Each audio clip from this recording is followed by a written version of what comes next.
And that's when I told the president, listen, buddy, this whole tax thing is a huge problem and we're going to have words. Oh, we're on the air. Hey, everybody. Huge. Hey, everybody. It's the first Sunday in December. Next week is Project Clarence, but you're not here for that. You've magically wandered in. You don't know how, but you've showed up at hashtag SPSM, which is the Suicide Prevention Social Media Chat. I am one of your friendly neighborhood moderators. I'm at Doc Foreman.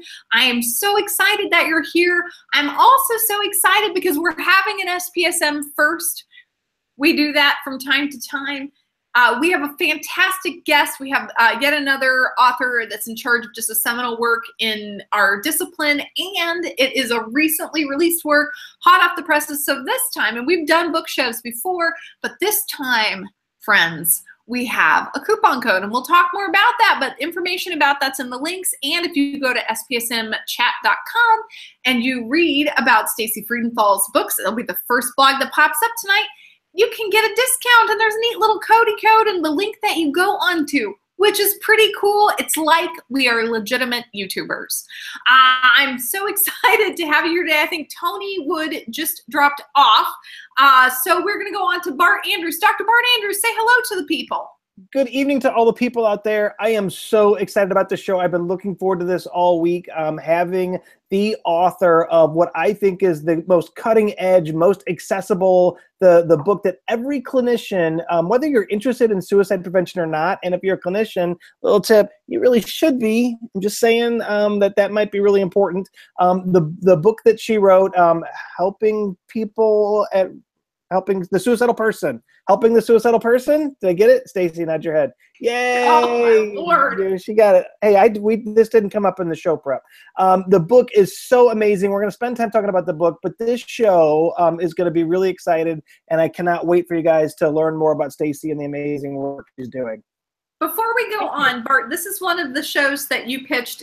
We've been really on SPSM, you know, as we've sort of expanded the crew that has been working on some of these, like working on the production for these, because there's a little bit of behind the scenes that goes on. This was one that Bart pitched and set up. So Bart, tell us a little bit about what got you interested in doing this. So there was a lot of different things. So if you don't know this, Stacy's work has been making the rounds on social media, and the book was getting some buzz a few months back. When folks mentioned the book to me, I checked it out. I bought the book, and I don't regret buying that book. It was worth every single penny.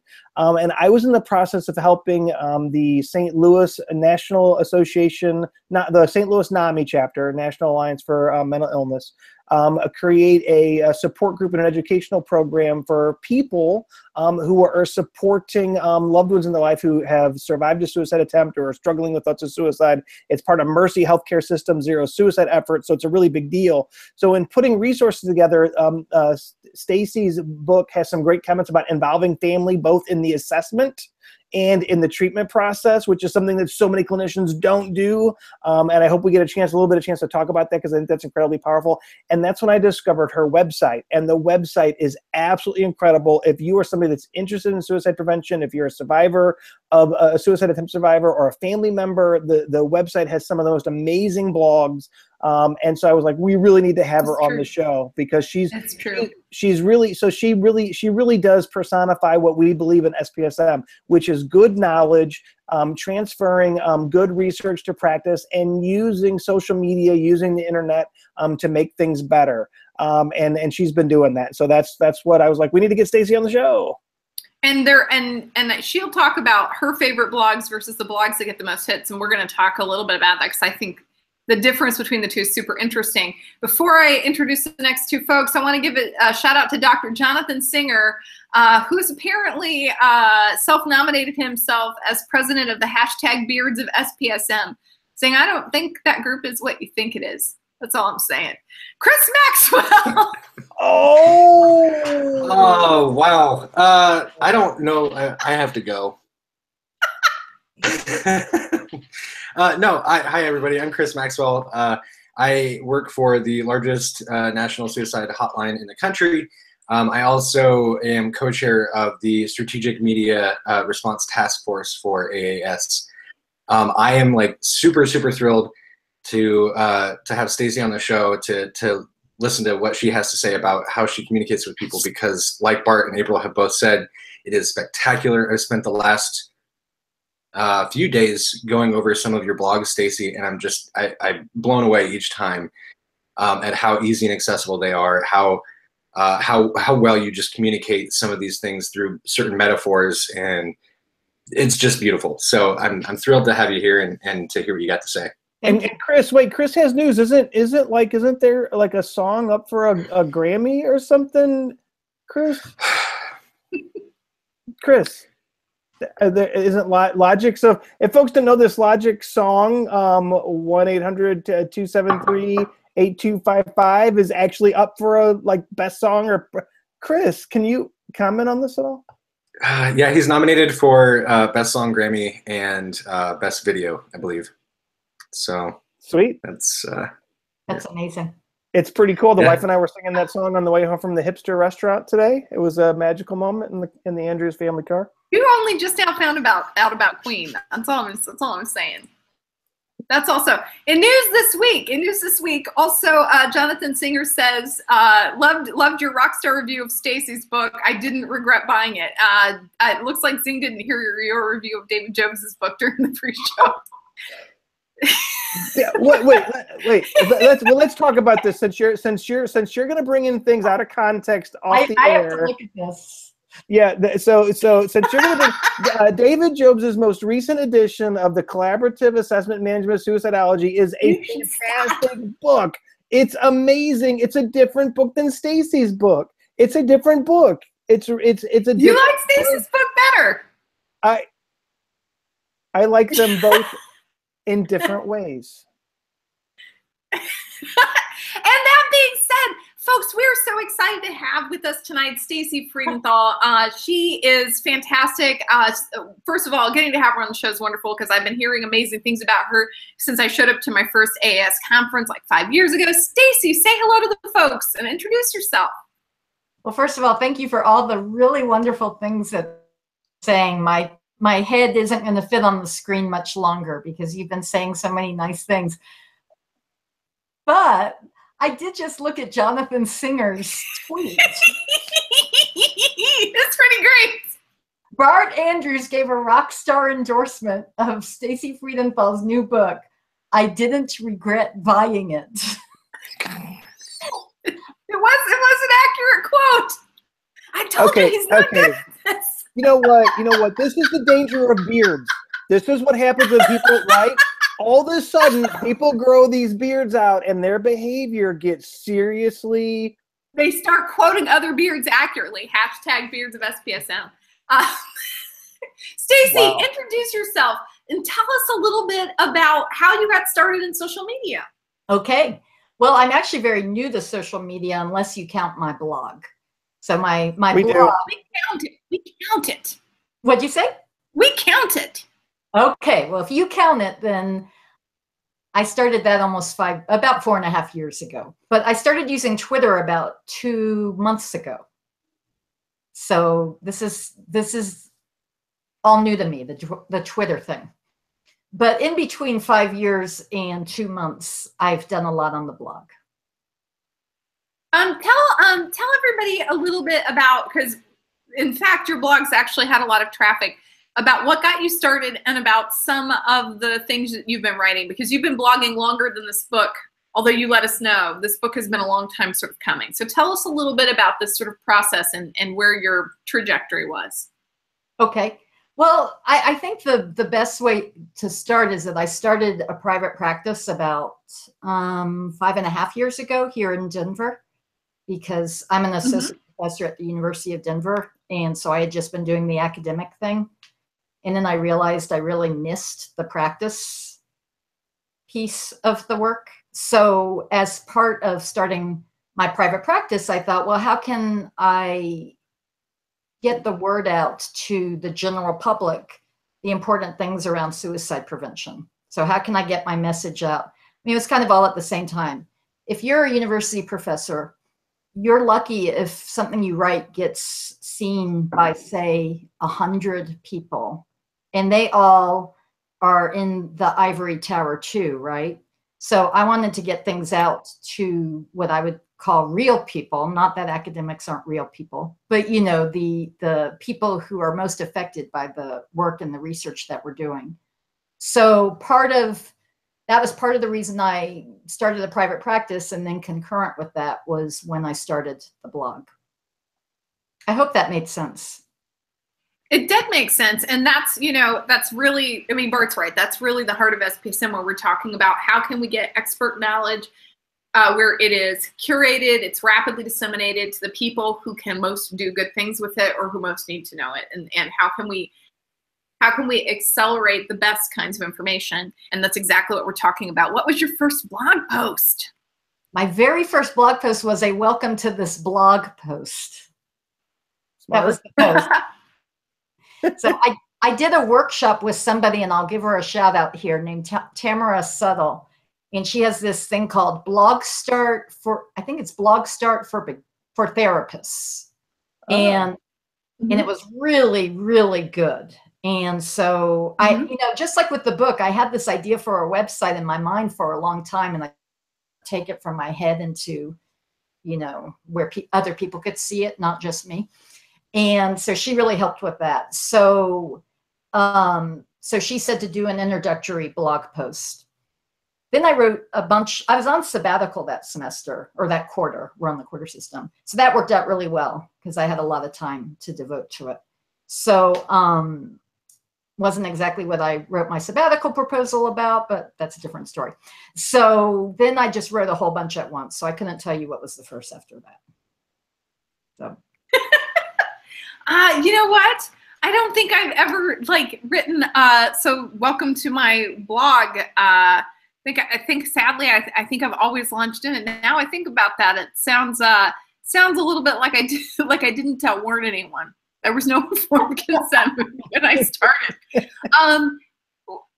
You had several when we were getting ready and doing our prep for the show this week. You gave us some that were your favorite to write. So, for example,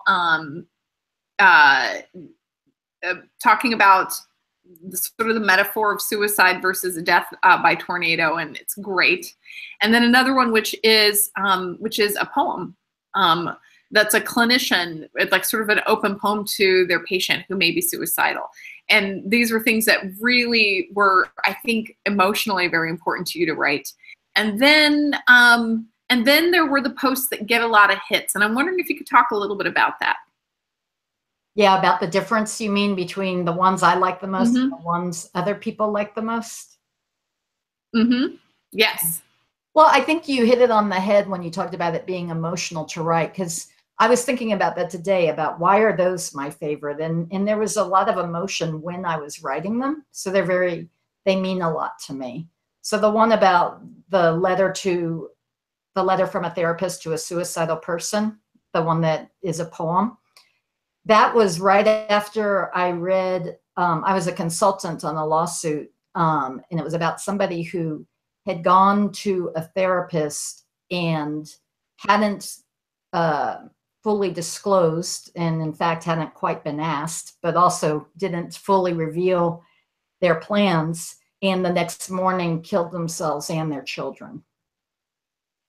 So I was very upset reading all the court documents around that and how awful it was that these lives were lost because the setting wasn't such that the person thought that they could share. So I just was sort of imagining myself with somebody like that and how much I would want them to be able to tell me what their thoughts were and what their plans were. I know it was a very hard thing to write, though, because there's this whole other layer that isn't in there, which is the when do we call the police layer, you know? And, you know, I'm very conservative. Bart can tell you that since he's read most of my book. I'm very conservative about when there should be involuntary intervention, but I avoided it altogether for that post. It was sort of like my fantasy post. The fantasy of what I'd want to say and what I wouldn't ever have to say. So I would be very interested in the poem, I don't think people understand, well, and not all therapists are the same therapist, but that part of where you have to call the police for a welfare check, or where you have to initiate an involuntary commitment. Those things, like if you're if you're doing crisis work or all high risk care, the frequency of that goes up, and sort of my experience of those events is really different to it. But that really is a real emotional experience for therapists, and that wasn't one that I think grad school really prepared me well for. That you might have to do this stuff, and you've got some sort of erroneous information. I certainly didn't get trained on how to do a detailed suicide risk assessment or how to do a safety plan until Bill Schmitz trained me at my current job. That was sort of new to that, right? So I didn't feel like I had all of the tools. I felt that was like what crisis responders did. And there are all these complicated feelings that therapists have, and people with lived experience have complicated feelings too. Like in the middle of it, you have two human beings who really having a very emotional experience, right? Mm-hmm. Give me more. Was there a question in that? No, talk a little bit about that, like that other layer. Why didn't you put it in the poem? What poem would you write? How would you blog about that? Because as a clinician, that's something I'd like to read. Yeah. So I wrote it, and I wrote it a bunch of different times, and then it's so messy. The topic is, so right now I have my computer up on a few books because it was too low. And one of the books that is built, that I'm using to raise my computer is by Susan, I don't know how you pronounce her last name, Stefan. And yeah, it's the book Rational Suicide, Irrational Laws. And this book, it's under my computer, so I can't take it out. But I think it's probably about 300 pages. And all of it could go in that poem too. And that's that. Wow. I wish that people could tell us exactly what they're thinking, but I also know realistically that some people can't because they don't want the police to be called, and they don't want to be involuntarily committed. We weren't in a climate and situation where people are having to make the strategic decision to not share something that they desperately need to share because they're afraid. Yeah, it's really important, Stacey. I think one of the things that comes across really well in your writing on the blog and in the book is this notion that the very system and our general approach about how we address suicide has been very authoritative. Yes.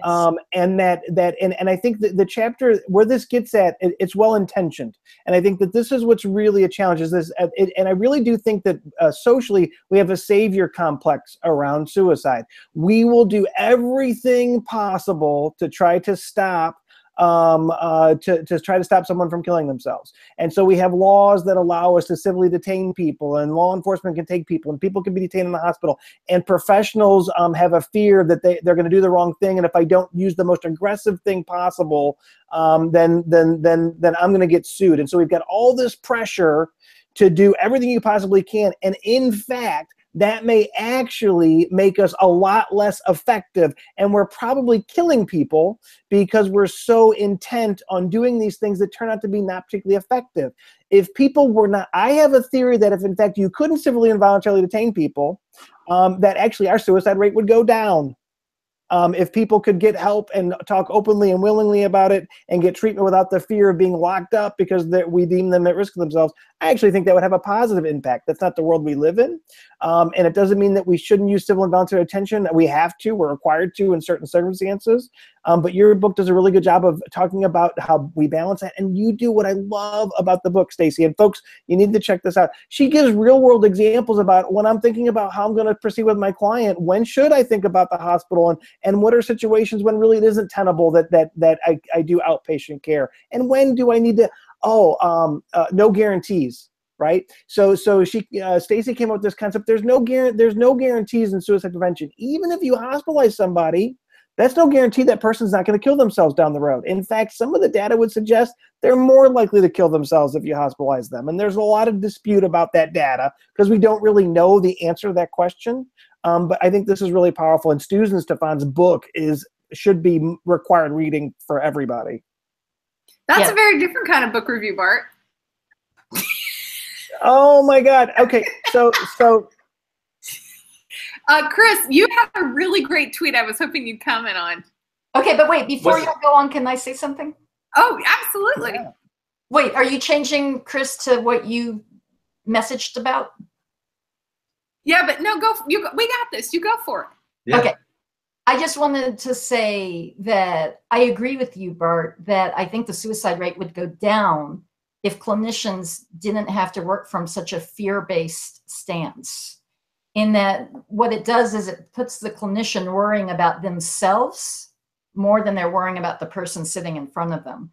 So the clinician often is thinking of how they can reduce their anxiety or how they can protect themselves. yes. But the way they can reduce their anxiety and protect themselves often hurts the person very much. So in the short term, yeah, they may not die by suicide because they're in handcuffs being taken to an emergency room. But in the long term, that person now is going to be much less inclined to open up about what they're going through. And I do think, I mean, I would love to see some kind of natural experiment.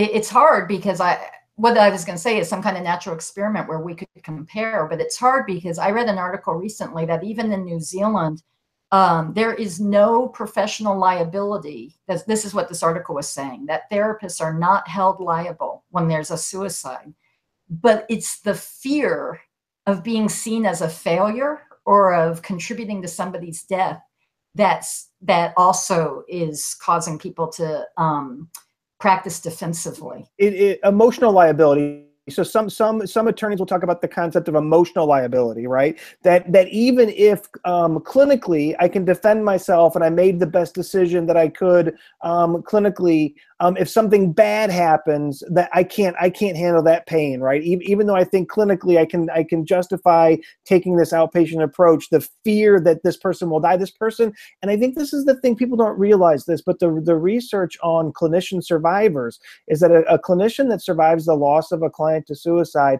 has just of a grief reaction as when someone loses a loved one in their life, right? So it's really, really, really hard on clinicians, and clients don't realize that there's this real fear, and in fact the impact on clinicians is really intense. Nobody wants anybody to die of suicide. That's the truth of the matter. Right. Exactly. Yeah, and we're going to talk a little bit about what it is to be a clinician survivor, and I think most of us have been in that situation, me included, and those are very powerful, impactful moments. Stacy has, we are so fortunate in that SPSM, many of our guests have sort of multiple identities in the suicide prevention space. And Chris tweeted out some stuff about lived experience and Stacey Freedenthal. Chris, do you want to share what you tweeted out and pitch that back to Stacy? Yeah, Stacy, one of the first times I even saw your work go across my radar was back in May when you released the New York Times article and told about your own personal experience. And I was like, oh my gosh, this person is amazing and powerful. And like just the way that you described the difficulties of your journey, the kind of out in the open nature of how you would behave around other people, and then the closed off nature when you were by yourself. It really demonstrated, I think, what a lot of people with lived experience go through in a unique way. And so I remember I was sitting downstairs on my couch reading the article, and when I got to the part where you had talked about leaving a message for yourself that said don't go into your room, and you had tape up and stuff because there wasn't a door, I like broke down and it connected and resonated so much with some of the things that I've experienced, and I know a lot of people who will set these kind of milestones or these warnings for themselves, whether it's in a safety plan or whether it's kind of their home built stuff. So being able to, again, just hearing that Me Too kind of moment with suicide and lived experience was just super, super powerful. So I remember sharing that a whole bunch and talking about it for weeks. I still read it a lot. But what I love, and what I love talking about in terms of lived experience, is that it really does, I think, just highlight this nature of a common language, that people with lived experience can talk about these things in a really open and powerful way, and empower each other, empower their friends, empower their family to talk about it like it's not something that needs to be closed off with tape. So yeah, I love that. So I wonder maybe if you could tell us what it was like writing that article. Sure. That'd be awesome. Sure. Well, thank you for all those things you said, and I'm grateful that it resonated with you. That was a really, really difficult journey. I wrote it a year before it was published. I wrote it and I submitted it, and the editor said she wanted to run it, and I sent her a panicked email changing my mind. And in hindsight, I'm really glad I did, because I was still working on my book, and I think it would have derailed my work on the book. And that was my fear, was that like it would take my energy away. But then I finished the book at the end of January of this year. And so then I revisited it, and a couple months after that. And now I don't remember what was the question that I'm answering, just what the process was. Just telling, like. yeah, because that New York Times article was one of my first experiences with your writing. You know, this was really a watershed moment in the fact that, you know, that we're really openly acknowledging that clinicians have lived experience themselves. And I think one of the things that you even say is, my patients all, you know, people assume, and they do, like, inevitably there's some things that are projected onto therapists. And one of them is that we haven't had any problems or experiences like them, even though sometimes in fact we do. And when it came to suicide, definitely not. And it wasn't okay to disclose them. So you thought you'd do it in the New York Times, which is pretty big. Talk about all or nothing, right? I like it. From 0 to 120. So yeah, so it was a huge risk. I felt very scared, and I feel sad that I felt scared, because in a perfect world, it wouldn't be a risk. It wouldn't be scary. It wouldn't, you know, it wouldn't even really be news, right? But because so few professionals are open about their lived experience, there's a risk, you know? And I don't know if y'all saw on the suicidology listserv the other day, somebody published something as a doctoral student, published a blog post, and she said she doesn't like being called brave, because you shouldn't have to be brave. But for me, it did require some bravery, because I was scared. And I don't mean, oh, look at me, I'm so brave, but I will say, look at me, I was scared. And then there were people in my family who had a very negative reaction. Oh, and no. I was scared. So I'm sorry. Yeah, it was hard, because I was discouraged by people to come forward. And so then, I don't know if you've seen on my blog, I wrote a blog post about why I came out of the suicide closet. Suicide is in parentheses. I don't think I read that one. I read probably 7 or 8, but I don't know that I read that one. Why don't you talk a little bit about it? So, well, I'm going to pull it up just to refresh my memory on some of it. So I don't think I talked about the negative reactions specifically that I received, but I did talk about how people said, what will people think of you? What will people say about you? And that, you know, those were questions that were being kind of thrown at me. And then coming from within me too was a fear, you know, of, well, how will people receive this? And, you know, thankfully I have tenure. If I didn't have tenure, But that's very different than a graduate student who not only doesn't have tenure, but if there's a gatekeeping that is very subjective. For those of you who are not familiar with what happens for those who are getting graduate degrees in the clinical profession, there's a gatekeeping, and there's a sort of sense that they really are supposed to identify people who've got to have a certain stability and a certain sort of wellness and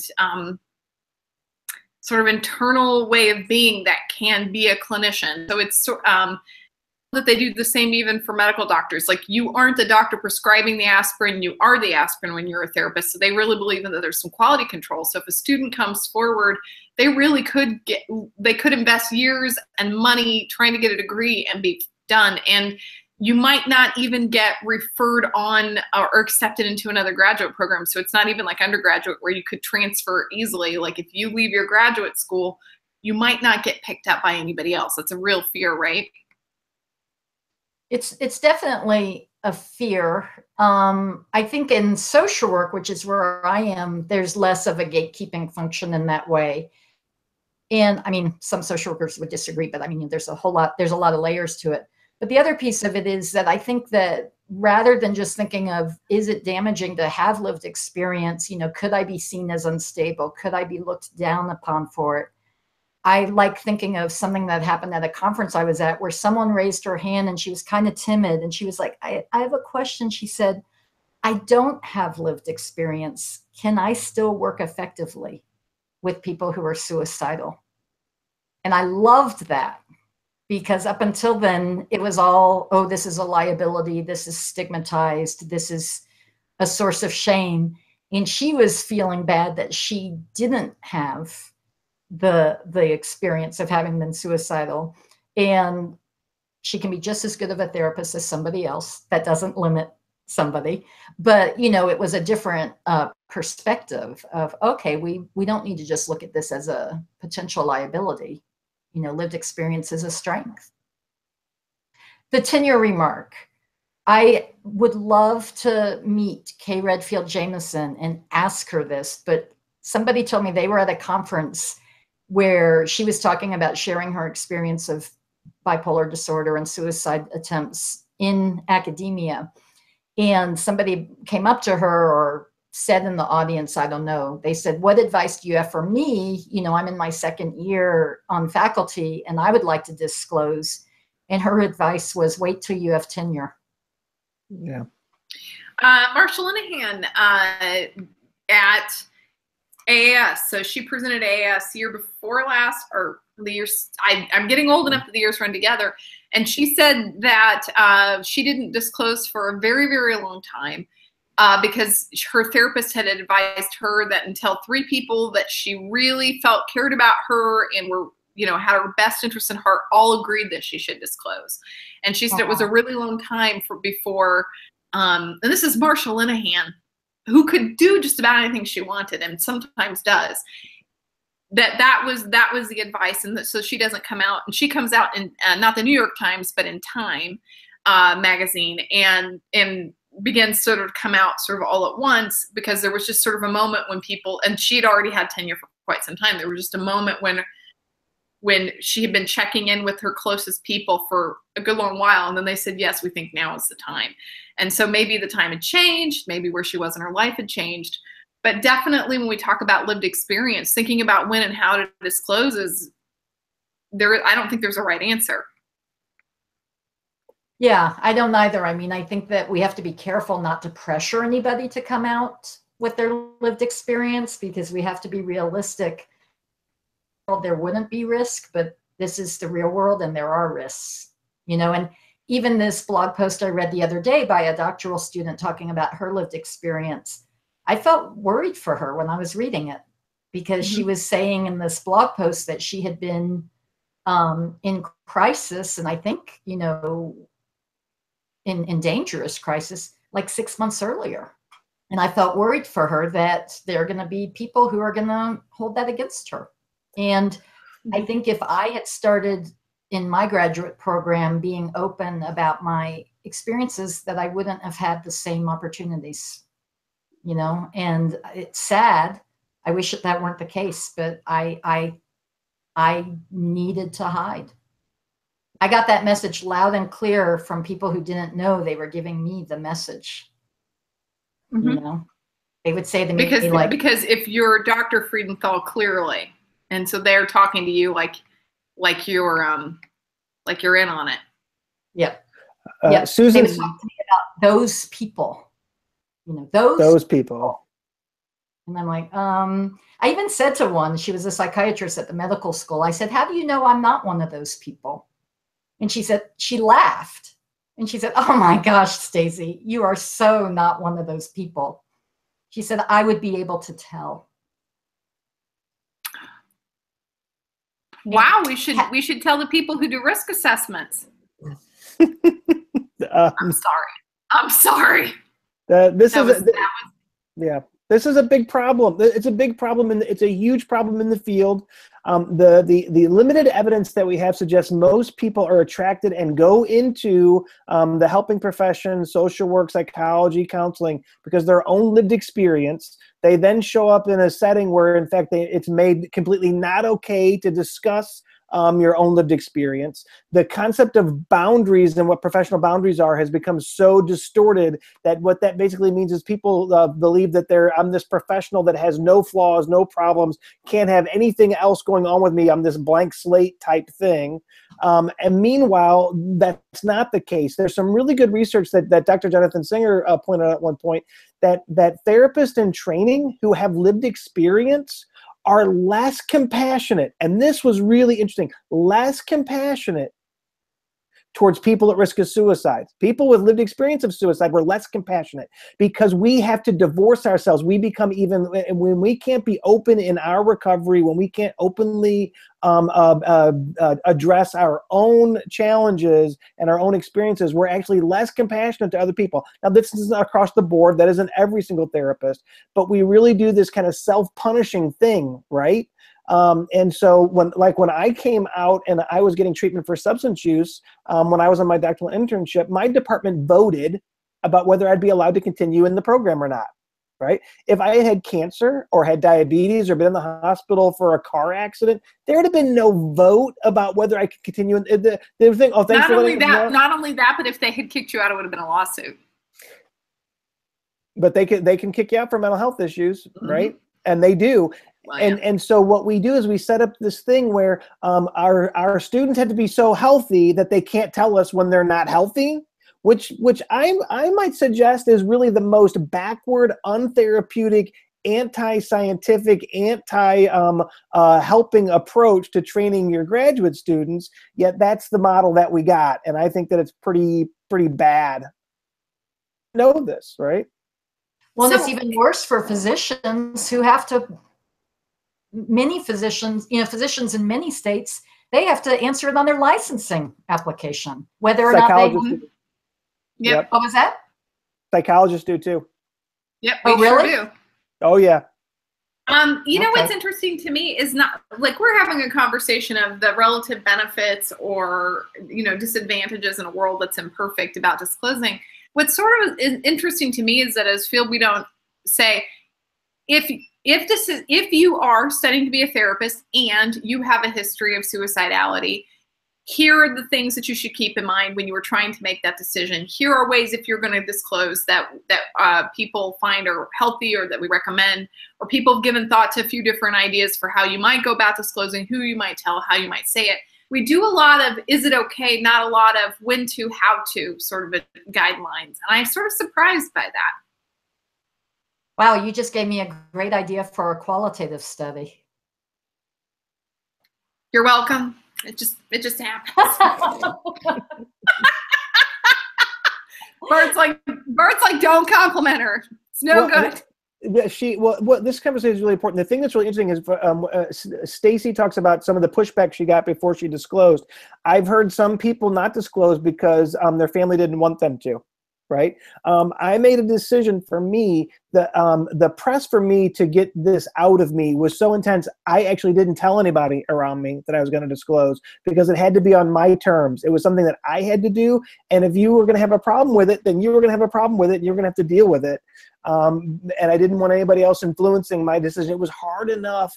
It was hard enough to do as it was. And what's interesting is I had an easier time telling my story to a room full of hundreds of strangers than I did to my own family face to face. Right. Bart, yeah. I think that's so. I enjoy hearing that because I relate so much. What I did was I waited until it was waited until I had submitted it to the New York Times, and I actually had already been told that it. I actually already got an email from the editor saying, I think we're going to run with this. So then I said, I need to tell my family. It wasn't. I like it. I like that. So in your blog post, what you should say is, if you are like, you're gonna disclose something in the New York Times, call your family the night before. Pro tip. Well, I think there's some people in the White House right now. I think my mom might be listening to this right now. So I want her to know I sent it to the New York Times, and then I wrote to my family, and it was 90 sure, but there was still a little bit of doubt whether or not it was going to run in the Times. But that ship had left the harbor. You know, it was like, okay, I'm letting you know now. Which, by the way, my mother is supportive of me and my being open on my journey. So please don't read into that. But not everybody in my family is. So. Understandable. We all come from families. Yes. And families are more likely to think. Yep. But I love what you said about that. Well, I don't know if you said this or if I projected these words onto it, but you were okay with it. And if they weren't okay with it, then it was their problem, right? It wasn't your problem. It was theirs to resolve. That's the truth of the matter. I mean, it's really interesting, but it's your story, right? It was my story. I needed to tell my story. The fact that now that my story is out there, my family has their own story that they've got to come to terms with, right? And so for me, and this is one of the things that you do really well in the book, is you talk about the power of people's narrative around suicide. Right. And I think that one of the things that the narrative aspect of therapy was much more powerful prior to the move towards evidence-based treatment and the cognitive behavioral evolution. And don't get me wrong, I think that cognitive behavioral therapy is amazing and there's good evidence behind it. But we really did, we have really lost the power of storytelling and the power of people creating meaning through narratives in their lives. And I think for suicide intervention in particular, people being able to tell their story and craft new meaning out of their story and purpose out of their story is incredibly important. Also understanding the valid reasons that they want to die. Why is suicide something that's in their life right now? And I think that your book does one of the best, most succinct and really clear ways of explaining why that's so important. Well, thank you. I did a podcast with Jonathan Singer. I don't think it's aired yet, but I talked in there about how when people do a risk assessment interview, especially nervous clinicians or students, just asking questions to get the answers for their own anxiety, right? But the average person who's suicidal isn't saying, gosh, I really want to answer questions about intent to die. They're not, are they? No. Is it something? But so like I teach a class at the University of Denver on suicide assessment and intervention, and I have students do a video assignment where they do mock suicide risk assessment with each other. Ooh. In the first few quarters, like I'd say the first 2 quarters, I was really frustrated because people, they'd have someone in front of them and they get really into it. They're fantastic actors, and I have them write up their own case beforehand so that they can get into character. And so you'd have someone who was saying in this very poignant, convincing way that they're thinking of suicide. And the interviewer's next question was, do you have a plan? Do you have the means? Do you have the intent to follow through on that plan? And so I had to really step back and realize that I wasn't teaching this well, that if someone says they're thinking of suicide, the first question cannot be, do you have a plan? Or tell me your story of how you came to think of suicide. And that's where the narrative comes in, so I'm sort of preachy about that. Wait, Stacey, I want to take a step back. Are you suggesting that if someone's telling us about suicide, our primary goal should be to understand more about what's going on with them and not immediately allay our own fears and concerns so that we feel better about the situation? I'm really confused about this because you don't seem confused, Bart. I'm very confused about that. I will spend hours training people on suicide assessment intervention. Don't ask, and people, the plan, means, and intent is so drilled into people's heads. As soon as they hear the word suicide, it's almost like a reflexive, it bypasses the brain. It's gray matter. It's a completely pre-programmed response. And when you listen or you do live observation of clinical interactions, when you see how it impacts the client, you'll never do it again. Right? It's like, here this person has told you the most intimate, powerful thing they may have told another person, and you instantly go into plan, means, and intent assessment, and it is infuriating. And I think it really does a lot of damage. Well, and I want to say, I'm not suggesting that people shouldn't do that. I'm declaring, I'm more than suggesting that people should try to hear their story, and that by asking about plan, means, and intent, it's really almost abandonment the person is in that moment. And on top of that, what I observe in a lot of people, like students or in consultation, is that when they say, do you have a plan? And the person says no, often the interviewer says, oh, good. Good. Oh, that's good. And then that sends the message of, oh, she can't handle this, And not only just with a plan, like I'll see where somebody will say, are you having thoughts of suicide to somebody?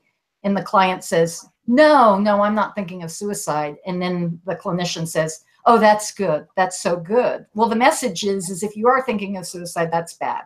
That would be bad. I don't approve. And Stacy, one of the things I've learned from my friends on Twitter, and one of those folks is on now, that if they be willing to comment, I'll let them tell their own story, but I hear this a lot. Often our clients are put in the role of reassuring a stressed out therapist when the client is talking about suicide, where actually the client has to, no, it'll be okay. I'll make it. It's all right. Right. So the client becomes the therapist to help manage the anxiety of a clinician who's losing their crap because the client's trying to have a genuine conversation about their struggle with suicide. And I think that happens so often. I know. And it's infuriating. I think that I have to tell you, everybody on the thread is super grooving with this. I just want to remind y'all that we are 15 minutes until the hour, and we've hardly talked about the book and how to get it or the process of writing it. And I bet you cover some of these topics in the book, Stacy. Yes, I do. And I want to make sure you get to talk about this because it's a big deal. So what is our next question? So you wrote this book and you were telling us in the pre-show, in fact, this has been in your mind a while, and Bart has told us that there's a lot of practical advice. Tell us a little bit about what is in the book and what a reader should expect to experience. You faded out for a few words in there. What should a reader expect to experience? So when somebody, because people should go get helping the suicidal person. If you are in a helping profession in crisis work, if you are a licensed clinician and of any stripe, this is a really important book to get. Because there are so few works like this, quite honestly. There's really only a handful. Tell us a little bit about why you wrote it, what's in it, what should people expect? Okay. So first, I hope Jonathan Singer will quote what you said about how people should get this, that you don't regret buying it. Which, by the way, that was not what Bart said. That was a piece of what he said, but there was much more. So the book is 89 tips. And when I was writing the book, I was considering those tips to each be a mini chapter. And by mini, I mean miniature, not mini chapters. My intention was for it to be a very kind of concrete, practical description of something that you can say or do or explore with somebody who's suicidal. And so at the end of each tip, in almost every case, is an anecdote or a clinical scenario. There's some where it's an elaboration on the technique at the end of the mini chapter or miniature chapter. So like there's one chapter where it talks more about DBT, dialectical behavior therapy, one where it talks more about CAMS, the collaborative assessment and management of suicidality. But otherwise, except for maybe one or two more exceptions, it's always a case scenario. So my goal in writing it was just to be very kind of plain spoken and give nuggets of information about what to do. And it was really, to be honest, it was the book I had. When I was first seeing clients who were in the midst of an intense suicidal crisis, I wish I had had some kind of guidebook of saying, ask this, do this, explore this, listen this way. And then I think, that's another thing to expect in the book is that, some of the things I say are things people aren't going to expect to see, which is, validate the wish to die. Don't try to take suicidal thinking away as an option. Don't try to persuade the person not to kill themselves, And I think that's very counterintuitive for nervous clinicians, to say, okay, it's your choice if you're going to kill yourself. I really can't stop you. So let's talk about what it is that is compelling you to make these plans to kill yourself. So, so I'd say that's it in a nutshell, or a handful of nutshells. Stacey Freedenthal, handful of nutshells. That is a great blog right there. Yes, it would. You can have that one too. There's so much goodness here, Stacey. When you were writing the book, as this was kind of crystallizing for you, a lot of times writers say they don't know exactly where they're going, right? But as they write it, things kind of come out. As you were writing it, what thing came out that you didn't anticipate? That when you look back, it's like, oh, I can't believe that I went in that direction, or this kind of emerged. I didn't see that when I was planning. That's a really good question. It's been a couple years since I've looked at the proposal I submitted, but I think the proposal had like 130 tips. So I did a lot of condensing. But I think the biggest surprise for me was the scenarios at the end of every tip. Because initially, so each tip is arranged in a section, which now is called a chapter in the book. But, the way I saw it was these were all little chapters and they were in a section. I thought each section was going to have a case scenario that pulled them all together. But as I wrote it, I realized, no, because that's not how people practice. That typically when you're practicing, you're not dealing with 17 different aspects of the person in one 50 or 60-minute session. So I deviated from the proposal, and luckily my publisher, my editor, was very, very flexible. And I said, I'm going to do it this way instead of that way. So it was really more just the organization, I think, that changed for me. There weren't surprises otherwise, really. Yeah, and the way that flows for folks who get the book, that you're going to find the way that it flows is that you'll read this tip, and then you'll blend into this anecdote or this story that really highlights exactly what you just read about, and it really helps the information sink in, and it reads really quick, right? You can just breeze through and get really great nuggets at a really quick pace, which was really impressive. Thank you. So Bart, roughly about how long did it take you to read the book? So I got through the book in 3 hours, 2-3 hours. So I'm a fan. So what is stopping graduate schools? I mean, I remember taking a book about mental health of the law, and I had to read a book called Whores of the Court, which didn't. Wait. Back up. What did you say? Whores of the Court, which was describing psychologists doing forensics work. And it seems to me that there were readings that I don't remember that weren't fabulous. But this would have been like very, very perfect for like when you take maybe your second counseling course, like you take sort of the really, really introductory one. And this seems like semester 2 stuff to me. Like, what's stopping this kind of thing from getting assigned? That's a great question. Stacey, you're nominally tenured. Yes, Stacey, let's end. What's stopping graduate schools from being? What stops them from saying this is a skill that you have to have because inevitably this will come up. If you're doing your job well, this will get disclosed to you a few times a year, even if you have just a pretty run-of-the-mill caseload. So this is absolutely this is the #1 mental health emergency in clinical practice. This is a skill you must have. Well, what is a 3-hour book? I will answer that 2 ways. One is I agree completely. I think, I would love for it to be my book, but if it's something else, I think this education We'd love needs for to it get to be your book too. There's a coupon, but anyway. And if they do it, they won't regret it. Somebody tweet that out. Yeah, we're so tell us what's stopping it. I'm sorry, we're having too much fun.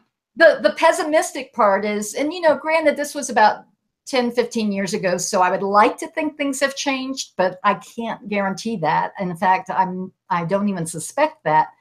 But a colleague and I submitted an article to a social work journal about 15 years ago about how there wasn't enough education in social work schools around suicide assessment and intervention. And there needed to, so we did a survey, and very few people were getting this training. And the reviewers' comments were extremely edifying. And one of them said, there's so many special interests in the curriculum. Everybody wants a piece of the curriculum. And this is just one more special interest. And I'm thinking, really? Keeping people alive is, you're right. The number one mental health crisis, the number one reason you're going to be sued. Yeah. And number one thing, like the don't fuck it up thing you should know. And social workers, speaking of number one, are the number one largest mental health service provider in the country. So somebody else said, another reason. Leading cause of death is a special interest. Yes. Well, who is this lady or gentleman? Anonymous reviewer, I don't know. Anonymous reviewer, if you're out there, we're not friends. Another anonymous reviewer said, a little information is a dangerous thing. Oh boy. And for us to just give a little information in the curriculum about suicide is dangerous. And I kid you not, it would be for students to get no information. None. So these people are really lucky they're anonymous, because I am a kneecapper. What the hell? Look, hey, let's not beat about the bush. Our educational training system for mental health professionals is grossly unethical when it comes to suicide. We have made a decision, a conscious decision, to let clinicians treat people knowing that we can't know who's at risk of suicide and who isn't, and that they're going to work with people at risk of suicide, and yet we don't train them. And it's ridiculous, it's disgusting, and I've really had enough of it. Right? Well, I mean, it's the way it is. It's an unethical practice. So would you say you do regret that, Bart? I don't regret. No, sorry. So this manuscript that they were reviewing, I don't remember the number offhand, but I think it was 98% of the social workers we had surveyed had said they'd had a suicidal client in the previous 12 months. Well, that's not 100%. That's where 98% is a special interest. Yes. And yet the reviewers were saying they don't need this information. I'm just going to breathe in and breathe out. We published in Suicide and Life-Threatening Behavior. I read a book called Horrors of the Court. I had to pay for that book, Stacey Freedenthal. Everybody should have to read Horrors of the Court. I mean, that's geez. We are at final thoughts. Chris Maxwell, you've hardly said 2 words, but you've kept it really, really busy on Canva. Chris Maxwell, check in. Final thoughts and a sum up. I'm not even doing that. These are all singers. Zing's doing those? Oh my God. Yeah. Go ahead. But the thread is totally popping. People are really, they're just loving everything that's being said. So this is just amazing. I think my final thought, and we've said this multiple times, but I think it's really important. And I think a lot of people can learn from you, Stacy, on how you communicate in these nuggets. You have found a way to talk about suicide in the Google era, where things are listed out and they're listed in little nuggets, and they're tailor-made for small and short attention spans. But they're so full of amazing goodness that it's effective, and you're communicating what needs to be said and how it needs to be said. So I think if anybody can replicate what you've been doing and what you're going to continue doing, I think that might move the suicide prevention field in a really, really cool way. So thank you for all that you do. Thank you. That was really nice. Thank you. Bart Andrews. Final thought. Dr. Stacey Freedenthal's book, Helping the Suicidal Person, Tips and Techniques for Professionals. Go out, buy it, and read it. You will not regret it.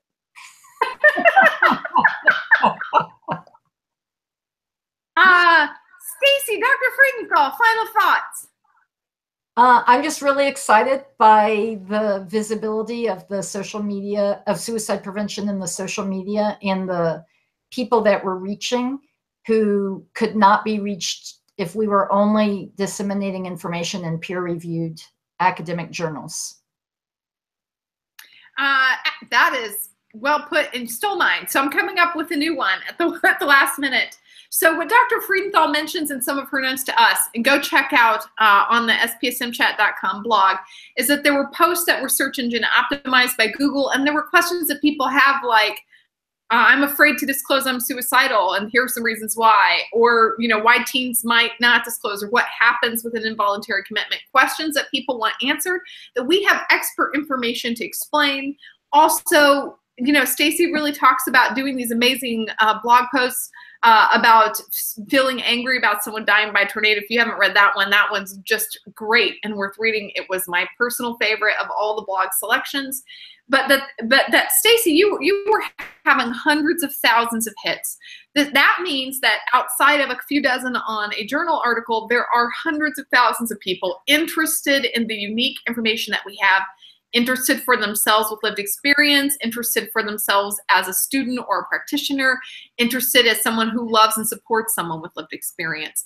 It's really important to figure out what these digital dissemination skills are. And Stacy pointed out she took she just got some information from an expert and said, here's how to get started, and she did. If I can do this, I know, Bart, you were sort of giving me the grief about this earlier. If I can do this, anyone can do this kind of deal. But Tony Wood will tell you, worst client he ever had. We do this, or we get this information out because we believe it will make a difference to someone who's in agonist emotional pain and possibly help save their life. Also, Anne-Marie, kitties! Give a shout out about your cats, because she's been bugging us to do that and did a real cute picture of her puppy. Kitty. Hashtag Cats of SPSM.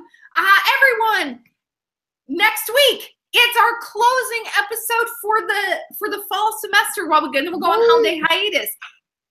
Next week is Project Clarence, and we have something fun for you, something I'm really stinking at and made a personal commitment to get better, so you don't see any more video thumbnails of me doing this or going like this.